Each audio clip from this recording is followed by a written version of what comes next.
I'm Cameron Moore, 28 years old, and last Mother's Day, my mother didn't send me a card. She sent me a bill for $347,000. She called it the cost of raising a disappointment.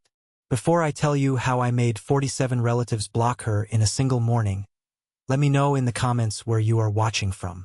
You need to understand something about me first. I work as a financial analyst in Boston.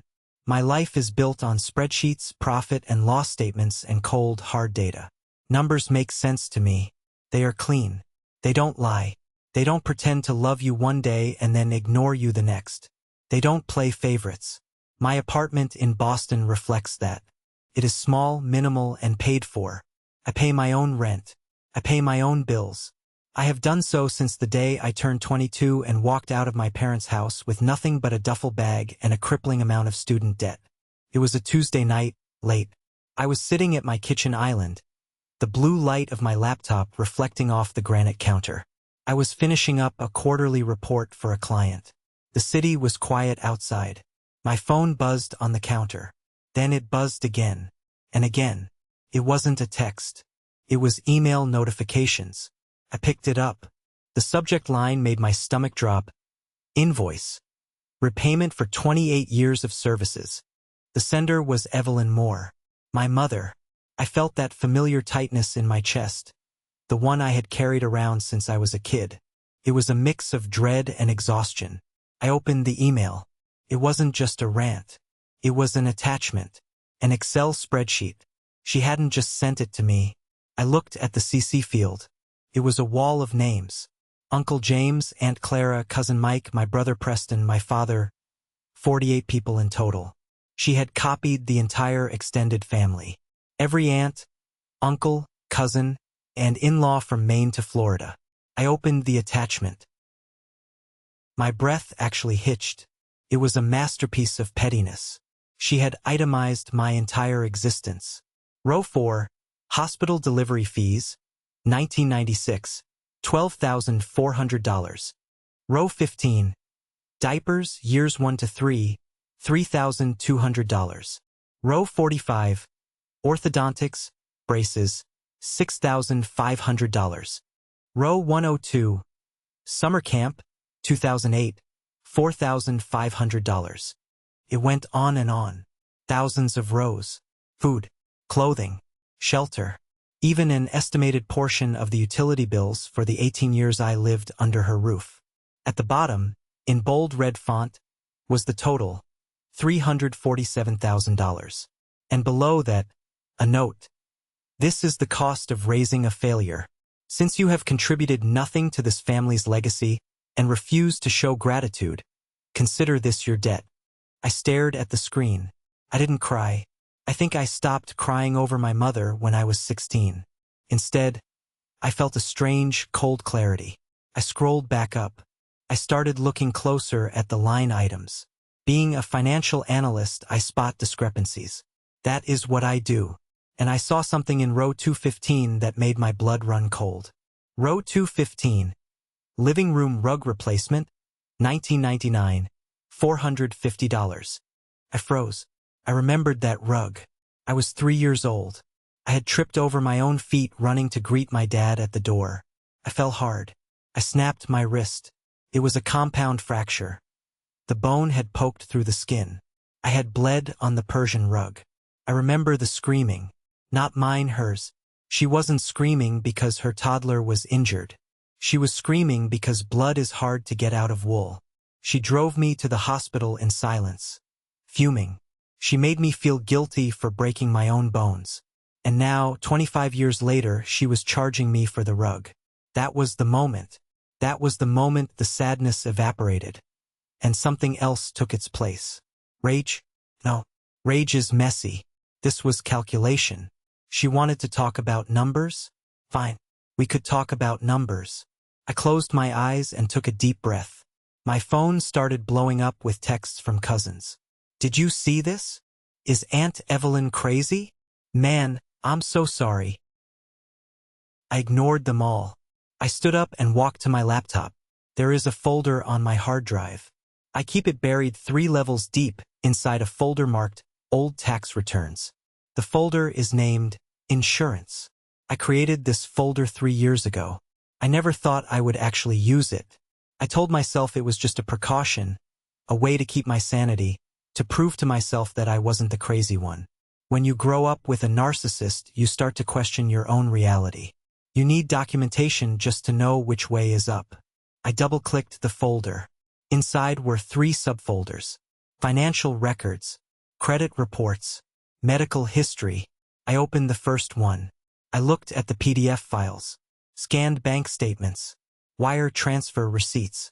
Then I opened the second one: credit card applications, collection notices, and finally the third one, a screenshot I had taken from my mother's phone 3 years ago, when she left it unlocked on the kitchen counter while she went to the bathroom, and a medical report I had commissioned myself quietly using a kit I bought online. I looked at the clock. It was nearly midnight. The family gathering was tomorrow. Mother's Day brunch at Grandma Beatrice's estate in Connecticut. It was mandatory. My mother had made that clear in a follow-up text earlier that week. Be there by 7 a.m. to help set up. Don't embarrass me. She wanted a show. She wanted to present this bill to me in person, in front of everyone. She wanted to shame me into submission, to make me the bad son so she could play the martyr. She wanted to be the victim who sacrificed everything for an ungrateful child. I looked at the total due on her spreadsheet again. $347,000. Okay, Mom, I whispered to the empty room. You want an audit? Let's do an audit. I didn't reply to the email. Not yet. I dragged the files from my insurance folder onto a USB drive. I also synced them to my phone just in case. I went into my bedroom and laid out my clothes for tomorrow. My best suit. I wasn't going there to move tables and sweat in a t-shirt while my brother Preston sat around in a designer polo. I was going there to work. I slept for 4 hours. When I woke up, the sun wasn't even up yet. I drank my coffee black. My hands didn't shake. I got in my car, a reliable 4-year-old Honda Accord that I paid for myself, and started the 2-hour drive to Connecticut. The highway was empty. I thought about my dad, Robert. He was a good man, but weak. He had spent 30 years trying to keep the peace, which meant letting Evelyn do whatever she wanted. He loved me, I knew that, but he loved his comfort more. He would be there today, probably sitting in the corner, trying to become invisible. I thought about Preston, my older brother, the golden child. He could do no wrong. He worked in real estate, which mostly meant he drove around in cars my parents bought him and sold one house a year. He would be there, probably checking his watch, waiting for the moment he could leave. And Grandma Beatrice, the matriarch.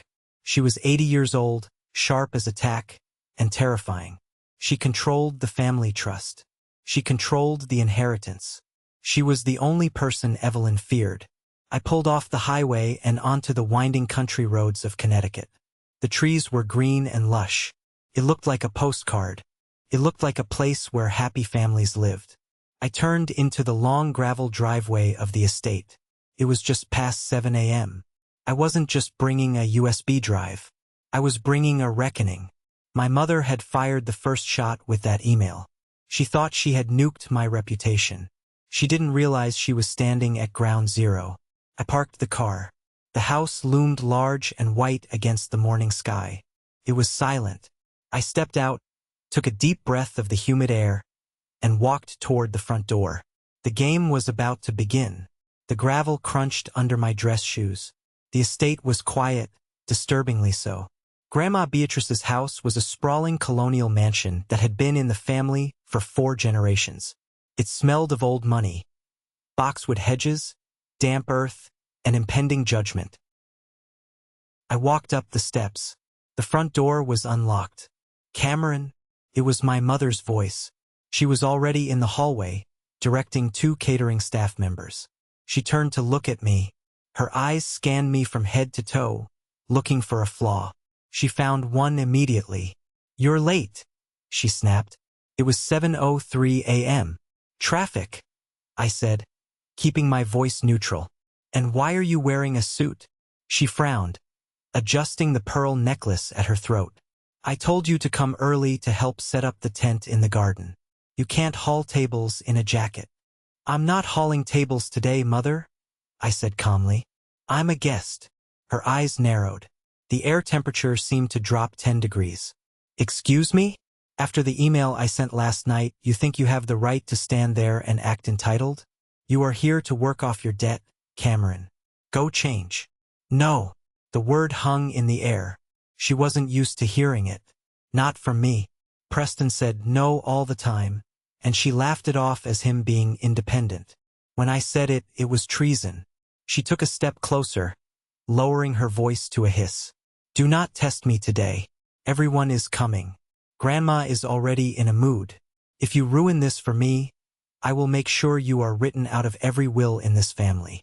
Now go to the shed, get the folding chairs and set them up on the lawn. I looked at her, really looked at her. She was a beautiful woman, objectively. Perfectly coiffed blonde hair, expensive makeup, a dress that probably cost more than my first car. But underneath it, I saw the ugliness. I'll help Grandma with the flowers, I said, stepping around her. Cameron, she barked. I kept walking. For the next 3 hours, I navigated the house like a ghost.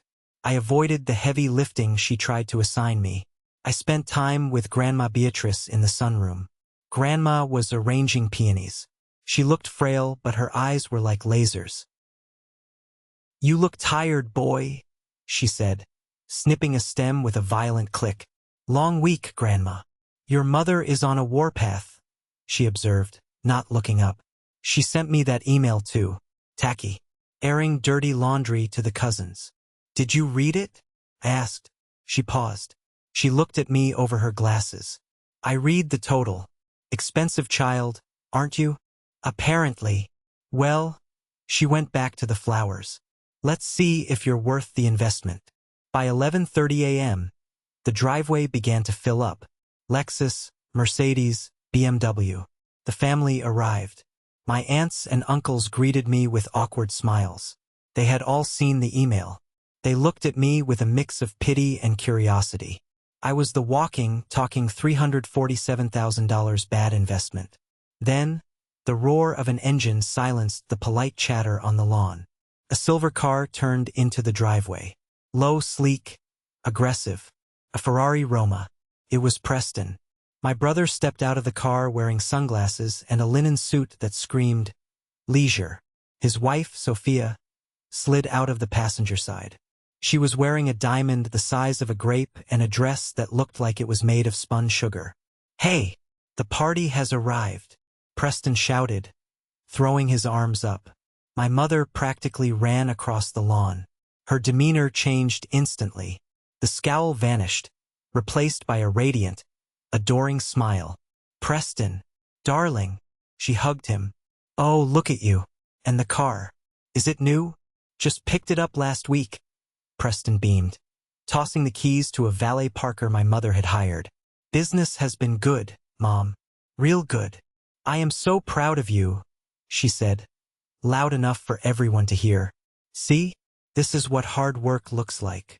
She didn't look at me. She didn't have to. The comparison was the point. Preston, the success. Cameron, the liability. We moved into the main dining room for brunch. The table was set for 50 people. Crystal glasses, silver cutlery, linen napkins. It was suffocating.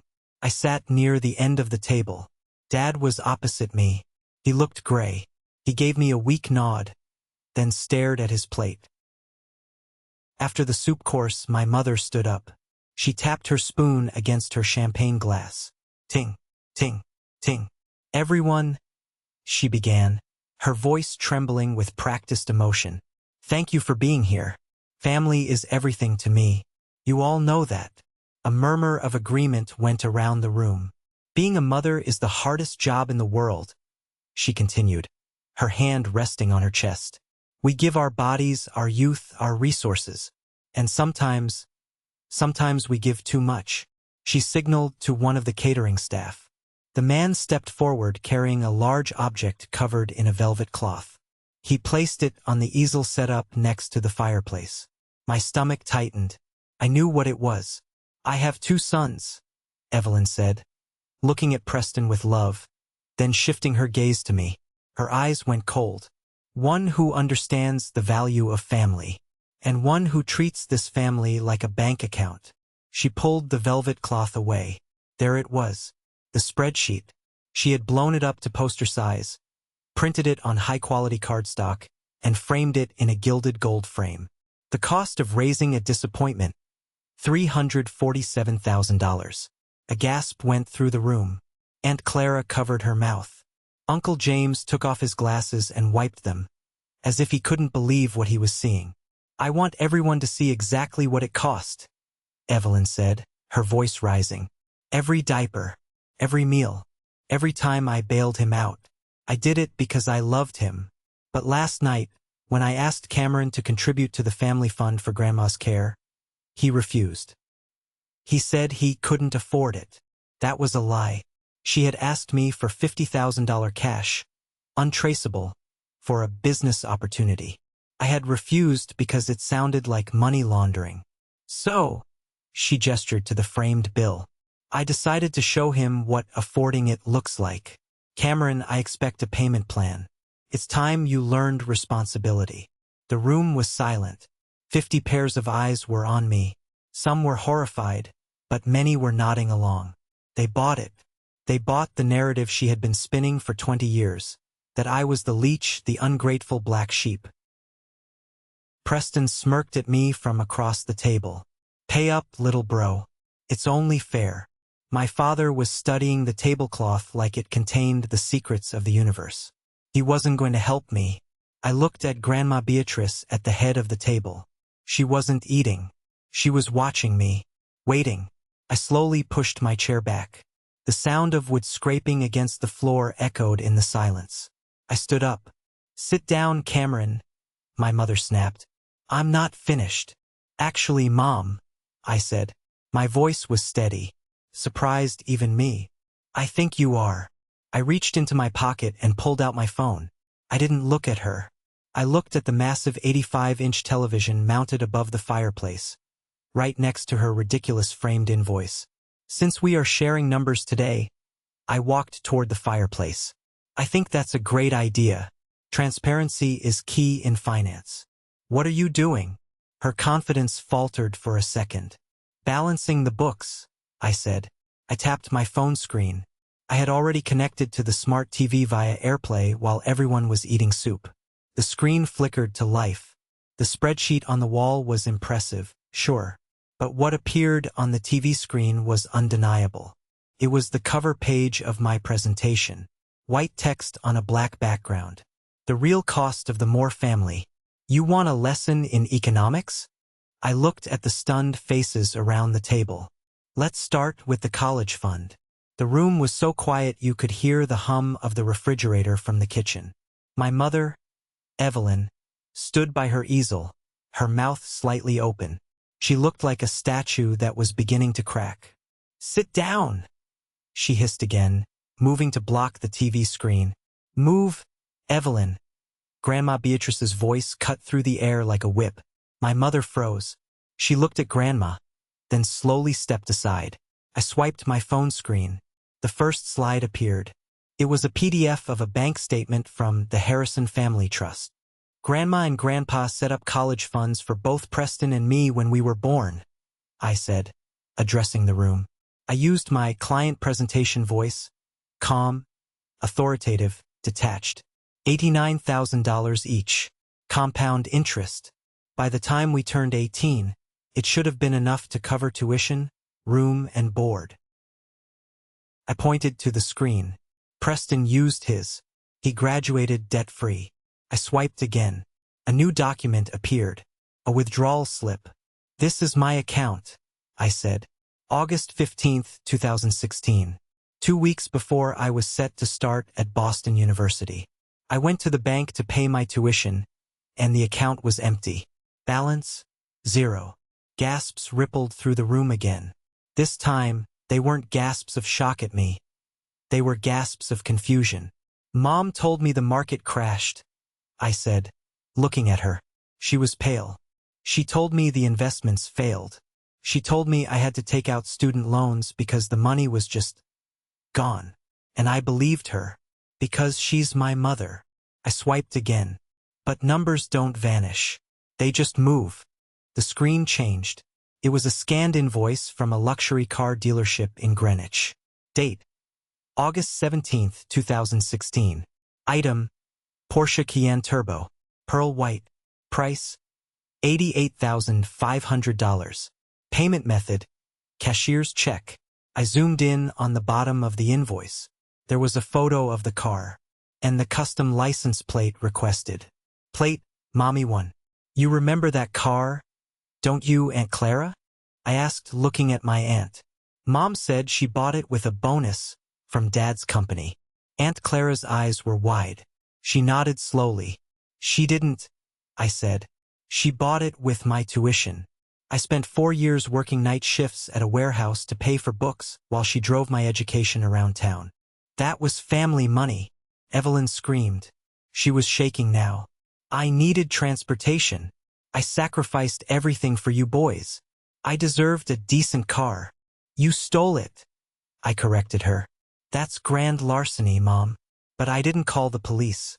I just took out the loans. I ate ramen noodles for 4 years. And you sent me a bill for diapers. This is ridiculous. Preston laughed nervously. So Mom bought a car. Who cares? It's ancient history. Is it? I turned to Preston. Let's talk about history. Let's talk about taxes. I swiped the screen. Uncle James. I looked at my mother's brother. He was a retired CPA.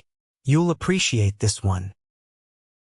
The screen showed a series of IRS 1040 forms. For the last 6 years, I explained, I have lived on my own. I pay my own rent. I pay for my own food. I am, by definition, an independent taxpayer. I highlighted a section on the screen in red. But from 2018 to 2023, Evelyn Moore claimed me as a dependent on her federal tax returns. Uncle James stood up. He pushed his chair back violently. Evelyn, are you insane? I provide emotional support. Evelyn stammered. He's my son. He relies on me. I haven't taken a dime from you since 2016, I said. In fact, by claiming me, you disqualified me from getting my own tax credits. You saved yourself about $5,000 a year. That's $30,000 of fraud. Mom. Federal fraud. James explained to her, I said. Uncle James looked sick. Evelyn, you signed those returns under penalty of perjury. If Cameron reports this, that's prison time. Not a fine. Prison. The color drained from my mother's face completely. She looked at Dad. Richard, do something. He's attacking me. My father didn't move. He was staring at the invoice for the Porsche on the screen. He looked like a man waking up from a 20-year coma. You told me the trust fund was lost in the dot-com bubble, he whispered. You told me you bought the Porsche with inheritance from your aunt. I, Evelyn stammered. But we aren't done, I said, my voice hardening. The Porsche was greed. The taxes were opportunistic. But what comes next? That was malice. I turned to look at Preston. He wasn't smirking anymore. He was drinking his scotch very fast. Preston, I said, nice watch. He instinctively covered his left wrist with his right hand. He was wearing a Rolex Submariner. Blue face, gold bezel, beautiful watch. Thanks, he muttered. Gift from Sophia. Really? I asked. Because according to my credit report, I bought it. I swiped the screen. Credit report. Cameron Moore. Status. Delinquent. 3 years ago, I tried to rent a new apartment. I told the room. I was rejected. They told me my credit score was 480. I couldn't understand why. I have never missed a payment in my life. I pulled up the next slide. It was a credit card statement. A Platinum Amex. Opened in 2021. Name Cameron Moore. Authorized user. Preston Moore. Mailing address. 42 Oak Lane. Preston's house. The room gasped again. This time it was angry. Preston, Aunt Clara said. What is this? It's a mistake. Preston stood up, his face turning red. Mom said it was okay. She said Cameron wouldn't mind. It was for the wedding expenses. I mind, I said coldly. There is $47,000 of debt on this card. I zoomed in on the transaction list. Rolex jeweler, $12,500. Sandals Resort Jamaica, $8,200. Tiffany & Co., $14,000. I looked at Sophia. She was freezing. She looked down at her hand. The massive diamond ring. The symbol of her perfect marriage to the perfect son. You're wearing my credit rating on your finger, Sophia, I said. That ring? Stolen. Sophia let out a small shriek. She pulled the ring off her finger as if it burned her skin. She threw it onto the table. It bounced and spun, making a hollow sound against the wood, finally coming to rest next to the gravy boat. You told me you saved up for it. Sophia screamed at Preston. You told me your bonus came in. Mom told me to. Preston shouted, pointing a shaking finger at Evelyn. She said Cameron has good credit. She said he owes us. She said he wouldn't find out. He owes us. I repeated. For what? For existing. Yes. Evelyn snapped. She had regained her voice. She wasn't denying it anymore. She was doubling down. She marched toward me, her eyes wild. Yes. You owe us everything. You ungrateful little brat. I gave you life. I fed you. And you humiliate me like this? Over money? It's just money. It's not money, Mother, I said. It's my life. You stole my education. You stole my credit. You stole my name. I protected you, she shrieked. She was standing inches from me now. Her perfume was overwhelming. I protected you from the truth. I should have thrown you out in the street the day you were born. The room went dead silent. What truth? I asked softly. I knew. I had the final file loaded. But I needed her to say it. I needed everyone to see her for what she really was. You want to know? She laughed. A manic, cruel sound. You think you're so smart with your spreadsheets? You want to know why Preston gets the cars and the love, and you get the bills? Evelyn, stop, my father said. He stood up. His voice was shaking. Don't. Shut up, Richard, she screamed at him. She turned back to me. Her face was twisted into a sneer of pure hatred. You aren't a victim, Cameron. You're a mistake. A costly, embarrassing mistake. Say it, I challenged her. I will, she hissed. You want to know why I treat you differently? Because you aren't. She stopped. She realized, perhaps too late, that admitting it would destroy her, too. But I wasn't going to let her stop. Because I'm not what? I asked. She glared at me, hate pouring off her in waves. Because I finished for her. I'm not Dad's son. The words hung in the air like smoke. I'm not Dad's son. My father, Richard, looked like he had been punched in the gut. He swayed on his feet, his hand gripping the back of his chair. Cameron, what are you saying? He's lying, Evelyn shouted immediately. He's making things up to hurt me. He's mentally unstable. I didn't argue. I just turned back to the TV screen. Numbers don't lie, I said again. And neither does biology. I swiped to the next slide. It wasn't a bank statement this time. It was a simple chart. Basic high school biology. Blood type analysis, Dad, I said, looking at Richard. You're type O positive. Correct. He nodded numbly. Yes, it's on my dog tags from the service. And Mom, I looked at Evelyn. You're type O negative. You made a huge deal about it when you had surgery last year. She didn't answer. She was breathing hard, her chest heaving. Here is the science. I pointed to the chart. 2 parents with type O blood can only produce a child with type O blood. It is genetically impossible to produce anything else. I clicked a button. A scanned medical document appeared on the screen. It was from my physical last year. Patient. Cameron Moore. Blood type. A positive. I'm AB positive, I said, which means scientifically, legally, and biologically, Richard Moore cannot be my father. The room erupted. It wasn't just gasps anymore. It was chaos. Uncle James was swearing. Aunt Clara was crying. Preston was staring at the screen with his mouth open, looking from me to Dad to Mom. That proves nothing, Evelyn screeched. Lab error. It's a mistake. I thought you might say that, I said. So I dug a little deeper. I went into the insurance folder. I pulled up the next image. It was a screenshot of a text message. 3 years ago, I said, my voice cutting through the noise. Mom left her phone on the kitchen counter. I saw a text come in. It was from a number saved as Attorney P. Harrison. I didn't recognize the name, but the preview made me curious. So I opened it, and I took a picture. I displayed the text message on the giant screen. Sender, Attorney P. Harrison, the real estate lawyer. Date, July 14, 2021 message. Evelyn, saw the boy in town today. He looks exactly like Arthur did at that age. The jawline is unmistakable. You need to be careful. If Richard ever runs a DNA test, the prenup is void and you lose the estate. Keep him under control. Arthur, Uncle James whispered. Arthur Blackwood? The name seemed to suck the oxygen out of the room. I didn't know who Arthur Blackwood was, but judging by the reaction of the older generation, they did.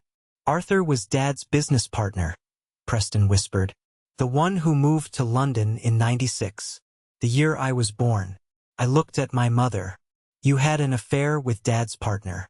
You got pregnant, and instead of owning it, you passed me off as Dad's. But you couldn't love me, because every time you looked at me, you didn't see a son. You saw a liability. You saw the evidence of your guilt. I gestured to the framed bill on the mantel. That bill? That $347,000? That wasn't the cost of raising me. That was the tax you charged me for existing. You hated me because I was the one secret you couldn't delete. Evelyn looked around the room. She was searching for an ally. She looked at Preston. He looked away, disgusted. She looked at her sister, Clara. Clara turned her back. Finally, she looked at Richard. Richard? She pleaded, her voice breaking into a sob. It was one time. It was a mistake. I did it for us. I didn't want to break up the family. My father stood there. He looked at the woman he had been married to for 30 years. Then he looked at me. He walked over to me. He was trembling. Dad? I said softly. I'm sorry. I didn't want you to find out like this. But I couldn't let her keep doing this to me. My father reached out and grabbed my shoulders. His grip was strong. You are my son, he said. His voice was thick with tears, but loud enough for everyone to hear. I held you when you were born. I taught you to throw a baseball. I sat up with you when you had the flu. You are my son. He turned to Evelyn.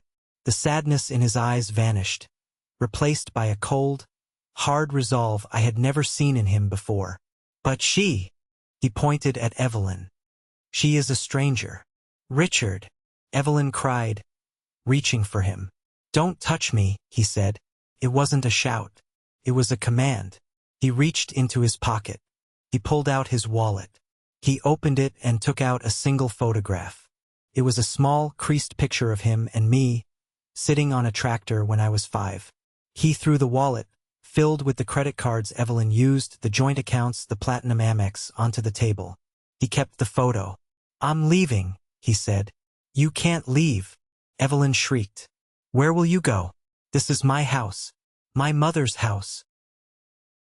She turned to Grandma Beatrice. Mother, tell him he can't leave. Tell him to stop this nonsense.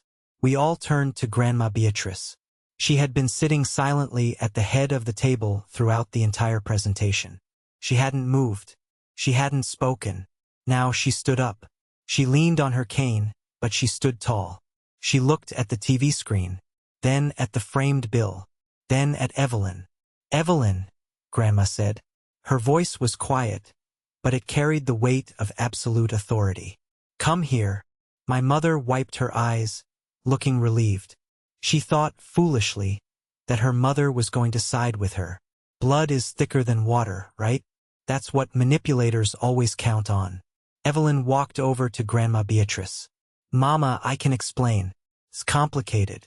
You know how Richard was back then. Grandma Beatrice raised her hand. Evelyn stopped talking. Grandma looked at the pearl necklace around Evelyn's neck.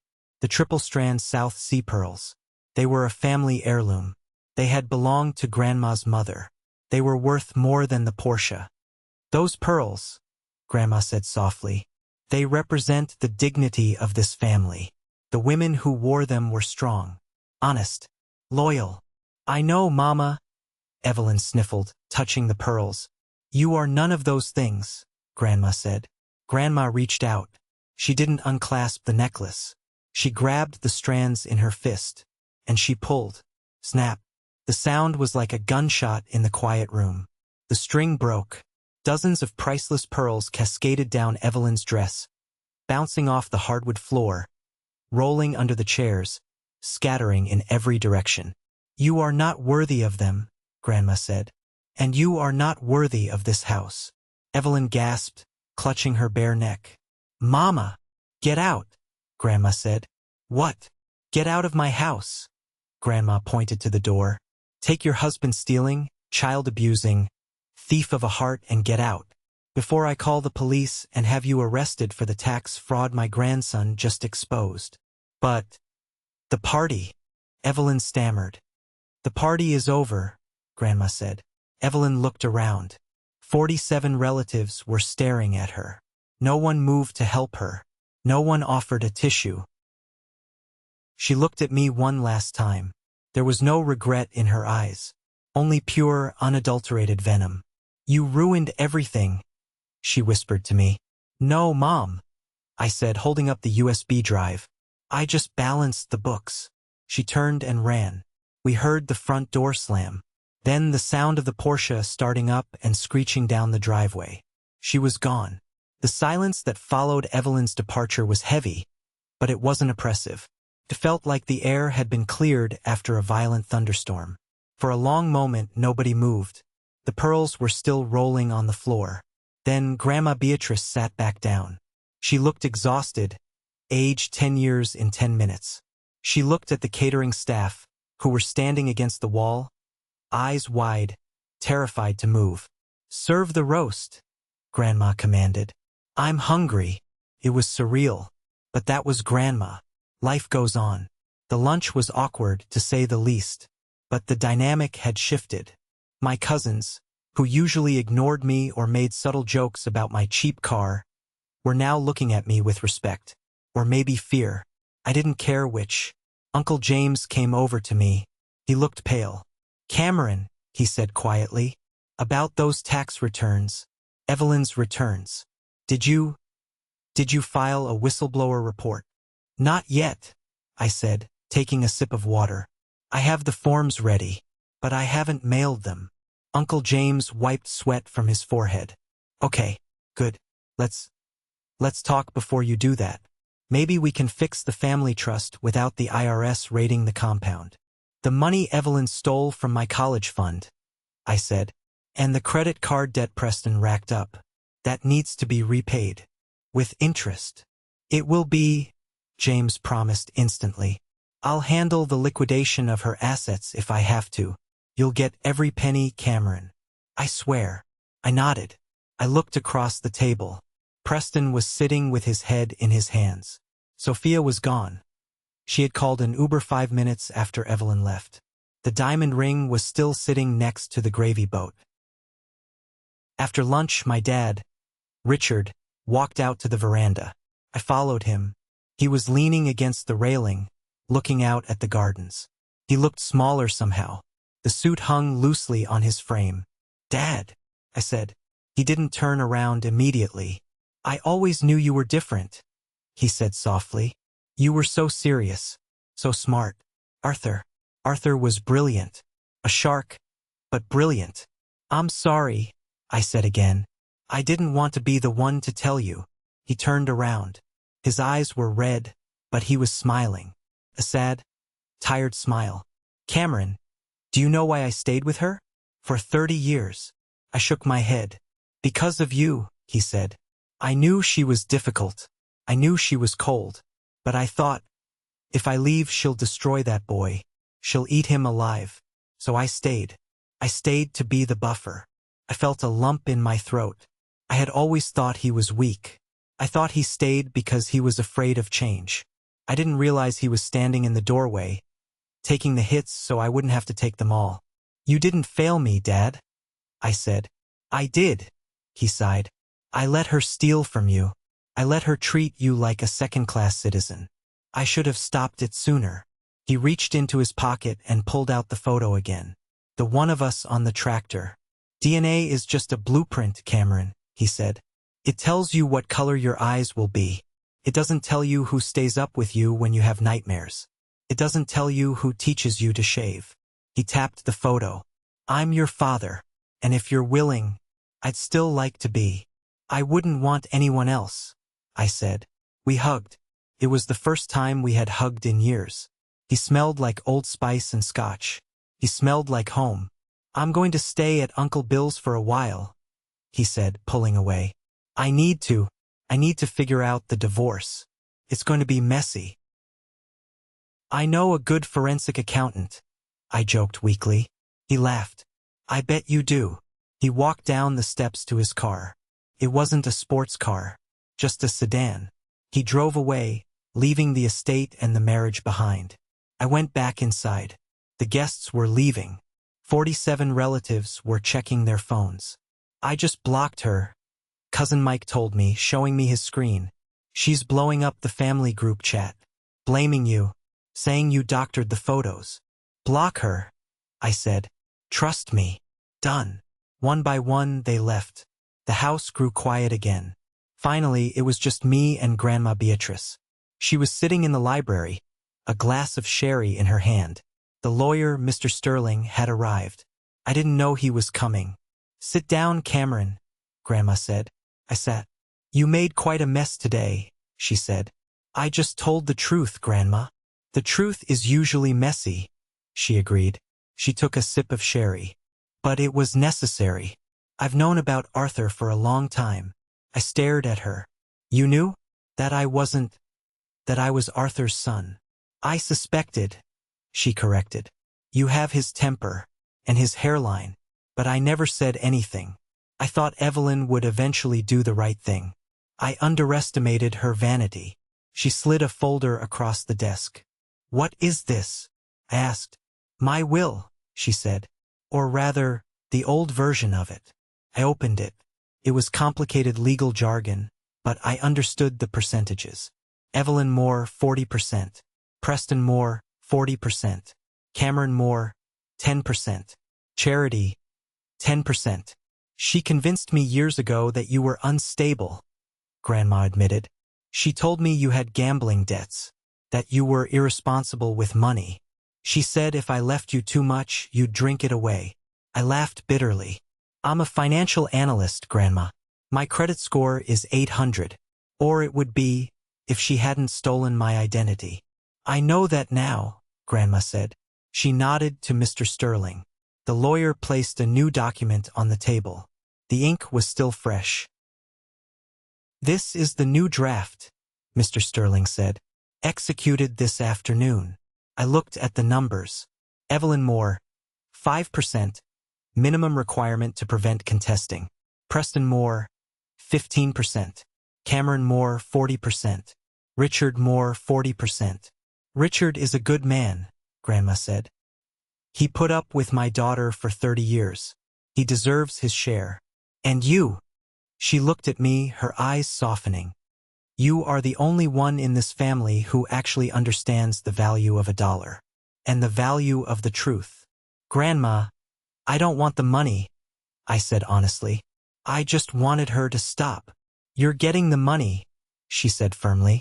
Consider it back pay for the diapers. She reached into her drawer and pulled out a small box. It was velvet, worn at the edges. Open it. I opened the box. Inside was a watch. It wasn't a Rolex. It was a Patek Philippe Calatrava. Vintage. Gold. Understated. This belonged to your grandfather, she said. Preston wanted it. He begged for it. Evelyn tried to take it twice. But I hid it. She pointed to the watch. Preston wears a watch to show people how rich he is. Your grandfather wore this watch to remind himself that time is the only thing you can't buy. She pushed the box toward me.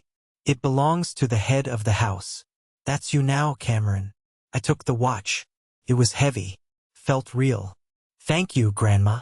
Now go home, she said, waving her hand. I need a nap. And tell the staff to vacuum up those pearls. I don't want to step on them. I drove back to Boston in silence. No radio. No podcasts. Just the sound of the tires on the asphalt. My phone was still buzzing, but the tone had changed. It wasn't angry texts from my mother anymore. She had figured out I blocked her. It was messages from everyone else. Aunt Clara, Cameron, I am so sorry. I had no idea about the college fund. Please let me know if you need anything. Cousin Mike. That was the most savage thing I have ever seen, and she deserved every second of it. Beer on me next time you're in town.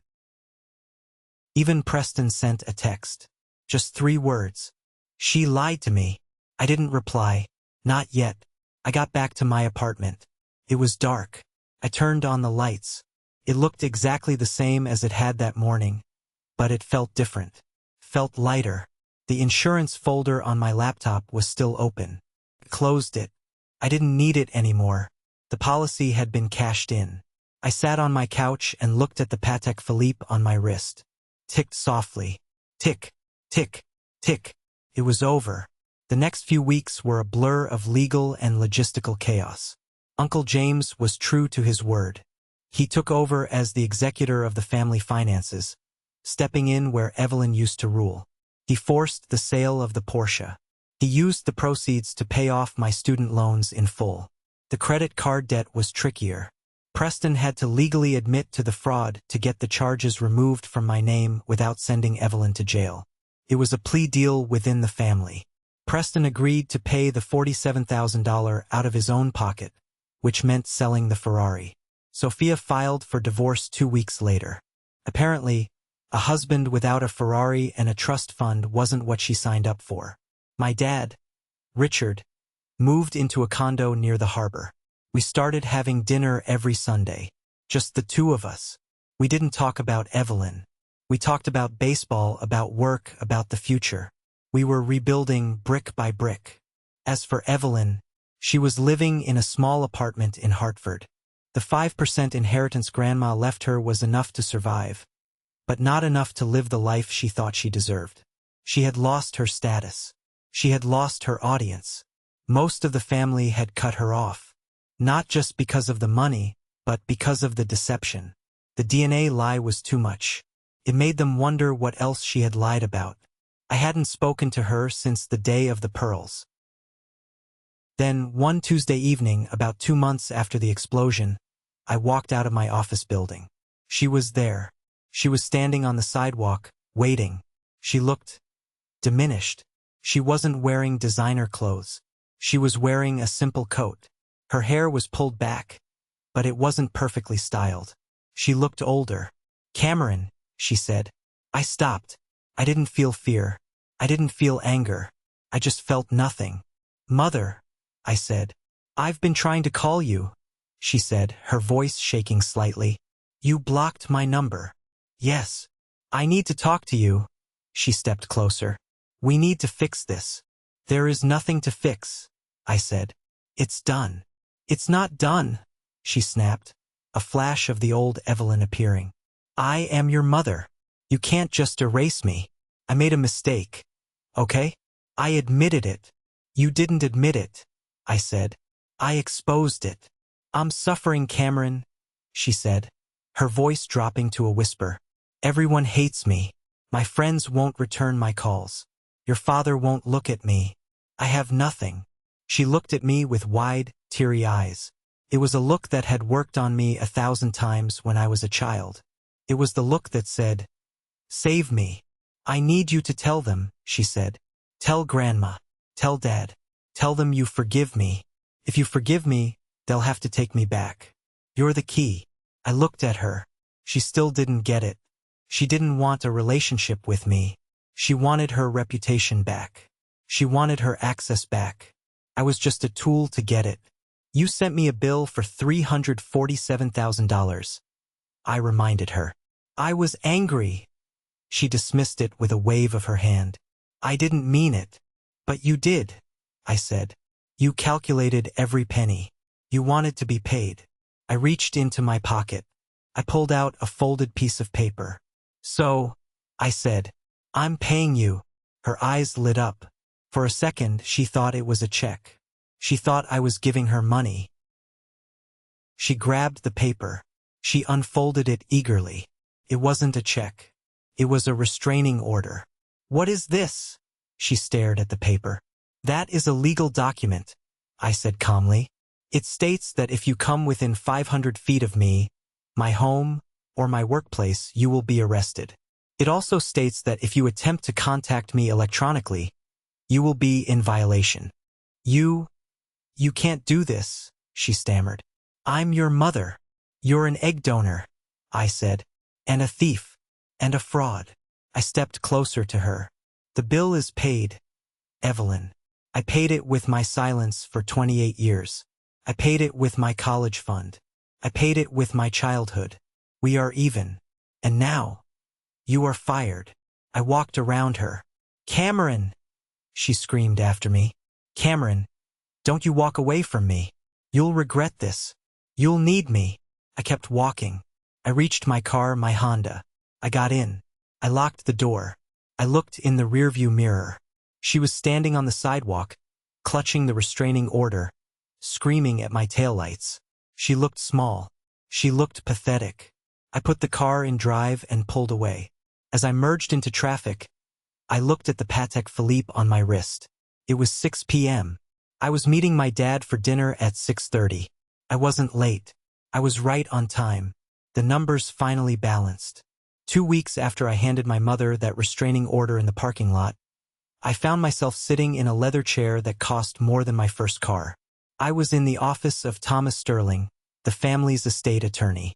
The room smelled of old books and lemon polish. Grandma Beatrice sat next to me. She was wearing a tweed suit and looking at the lawyer with the kind of impatience usually reserved for slow waiters. My father, Richard, was on my other side. He looked better. The bags under his eyes were fading. He wasn't hunched over anymore. Leaving a toxic marriage does wonders for your posture. Let's get on with it, Thomas, Grandma said, tapping her cane on the Persian rug. A rug, I noted with a grim smile, that didn't have any bloodstains on it. Of course, Mrs. Harrison. Mr. Sterling cleared his throat. He adjusted his glasses and opened the thick leather binder in front of him. As per your instructions, we have restructured the Harrison Family Trust and the final will and testament. I leaned forward. This was the moment. For 28 years, my mother had held the threat of disinheritance over my head like a guillotine. She had used money as a weapon, a leash, and a judge. Today, the gavel was changing hands. Let's start with the percentages, Mr. Sterling said. He didn't look at papers. He knew this by heart. The estate, currently valued at approximately $42 million, was previously divided as follows. Evelyn Moore, 40%. Preston Moore, 40%. Cameron Moore, 10%.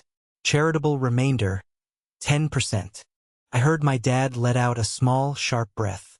He knew she favored Preston, but seeing the numbers out loud, 40% versus 10%, was a stinging reminder of how deep the favoritism went. The new structure, Sterling continued, his voice devoid of emotion, is as follows. He slid a document across the desk toward us. Evelyn Moore, 5%. I stared at the number.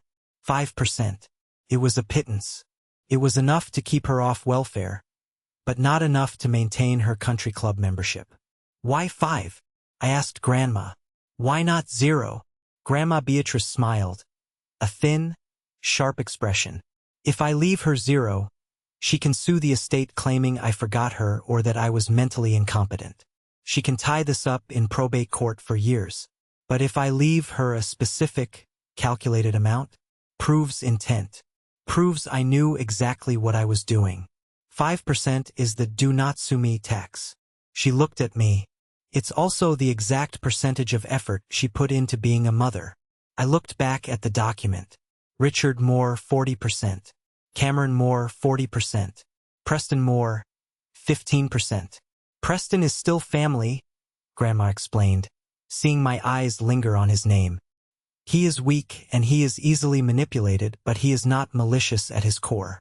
He just needs to learn how to work. 15% is a safety net, not a hammock. Then, she pointed to my name. 40%.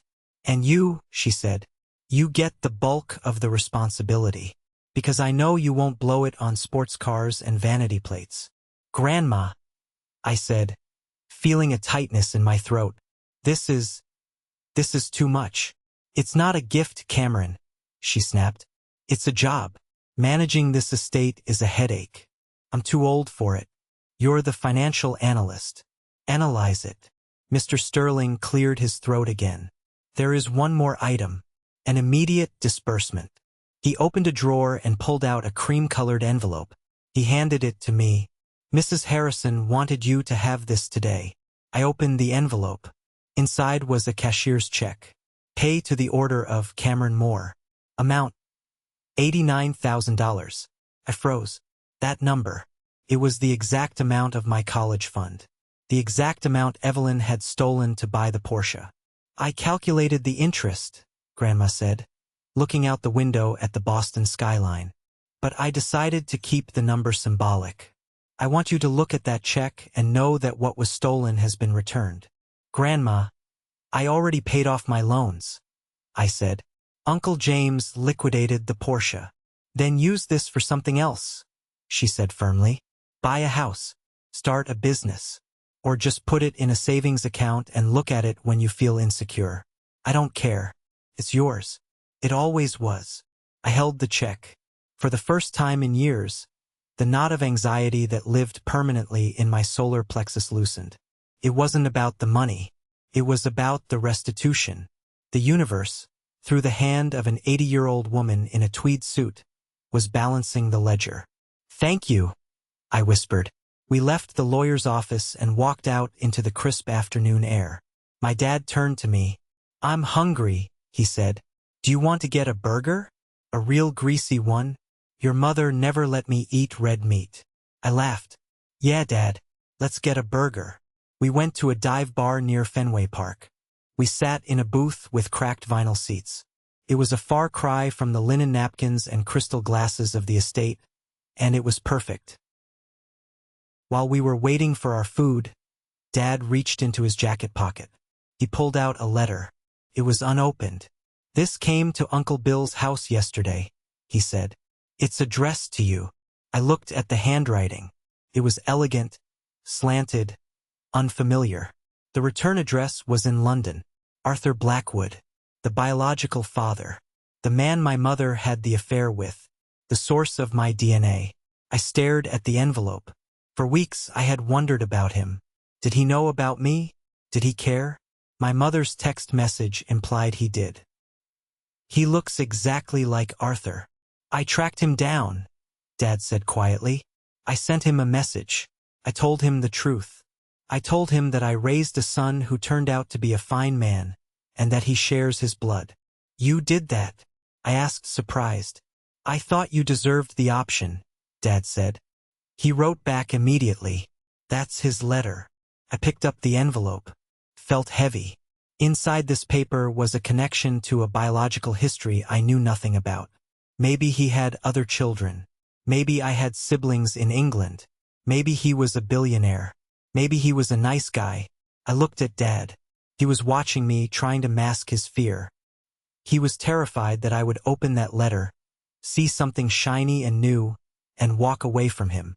He was scared that biology would trump history. I thought about the bill my mother sent. She thought relationships were transactional. She thought you could itemize love. Then I thought about the man sitting across from me. The man who taught me to ride a bike.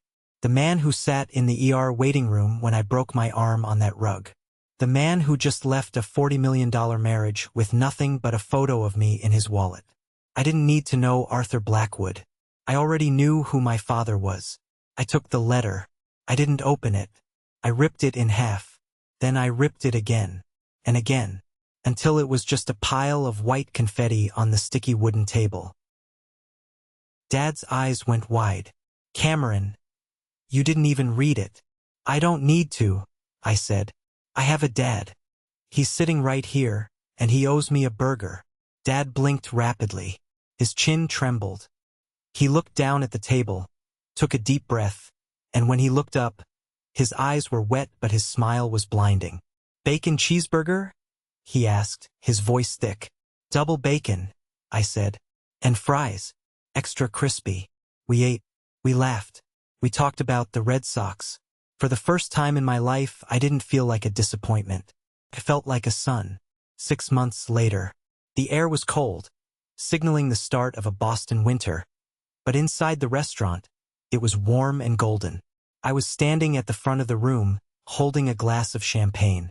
Next to me was Elena. I haven't talked much about Elena in this story because, honestly, I wanted to protect her from the fallout. But she was the one who held me when I got that email. She was the one who told me I wasn't crazy when I started compiling the insurance folder. She was the one who said, "Cameron, you are worth more than their approval." Tonight was our engagement party.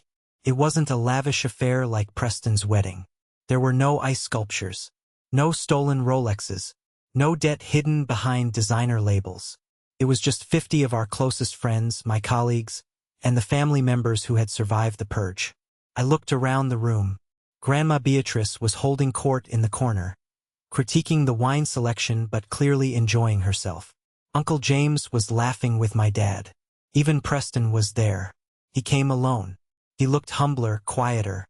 He was driving a Toyota now, and he was actually working at a brokerage firm, trying to build his own career without Mom's interference. We weren't best friends. Too much had happened, but we were talking.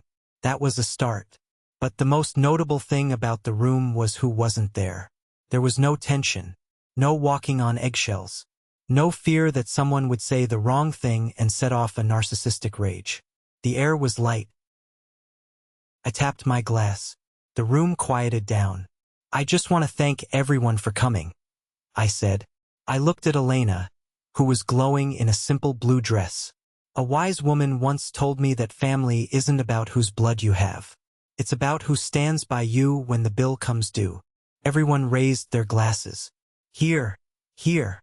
Later that night, as the party was winding down, I stepped out onto the balcony to get some air. The city lights of Boston twinkled below. My phone buzzed in my pocket. I checked it. It was a blocked number. I knew who it was. She had tried to call a few times, usually from burner phones or public numbers, despite the restraining order.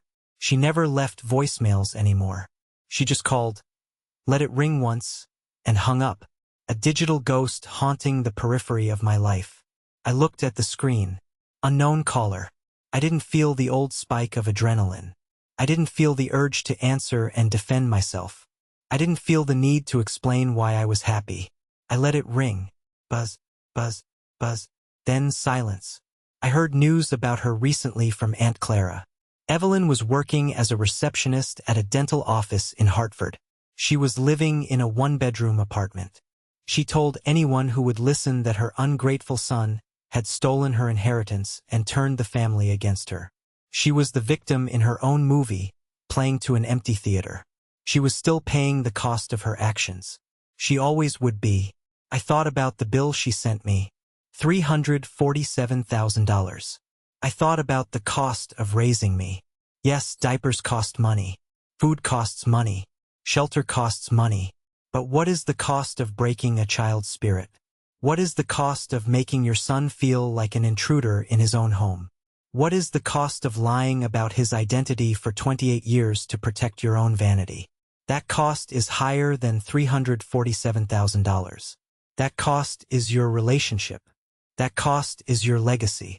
That cost is a lonely apartment in Hartford while your family celebrates without you.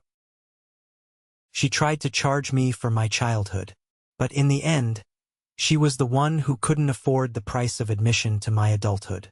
Elena stepped out onto the balcony. She wrapped her arms around my waist and rested her head on my shoulder. "Is everything okay?" she asked softly. I looked at the phone, the screen now dark. Then I looked at the woman I was going to marry. I looked back inside at my dad, who was showing Uncle James a picture on his phone. Probably of the dog he just adopted. "Yeah," I said, sliding the phone back into my pocket. "Everything is perfect." I looked at the Patek Philippe on my wrist. It was a symbol of time. Time moving forward. Time that belonged to me, not her. "I was just thinking," I said to Elena. "About the bill." "The bill?"